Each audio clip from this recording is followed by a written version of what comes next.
দিনে দুপুরে রাষ্ট্রীয় বাহিনীর র্যাবের ওপর অতর্কিত হামলা, 4 র্যাব সদস্যকে অপহরণ এবং একজন পদস্থ কর্মকর্তাকে নির্মমভাবে হত্যা। চট্টগ্রামের সীতাকুণ্ডের জঙ্গল সলিমপুরের ত্রাস মোহাম্মদ ইয়াসিন এখন কেবল পলাতক আসামিই নন, প্রশাসনের দিকে সরাসরি চ্যালেঞ্জ ছুড়ে দেয়া এক দুর্ধর্ষ নাম।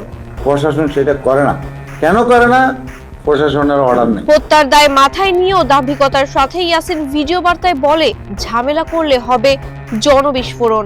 র্যাব কর্মকর্তা হত্যার প্রধান এই আসামি আলিনগড়ে নিজ কার্যালয়ে বসে প্রকাশ্যে হুমকি দিয়েছেন প্রশাসনকে। তার দাবি, জঙ্গল সলিমপুরের 3100 একর পাহাড়ি জমি তাদের কেনা সম্পত্তি, সেখান থেকে কাউকে উচ্ছেদ করার চেষ্টা হলে দায়ভার নিতে হবে প্রশাসনকেই। এমনকি আগের এক জেলা প্রশাসকের উধাও হয়ে যাওয়ার রেফারেন্স টেনে তিনি তৈরি করেছেন চরম আতঙ্ক।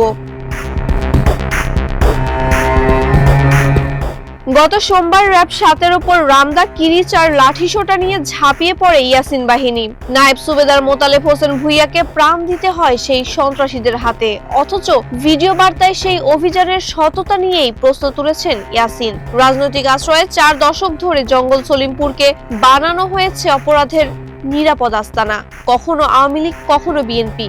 ভোল বদলে ইয়াসিন চেয়েছেন ক্ষমতা টিকিয়ে রাখতে।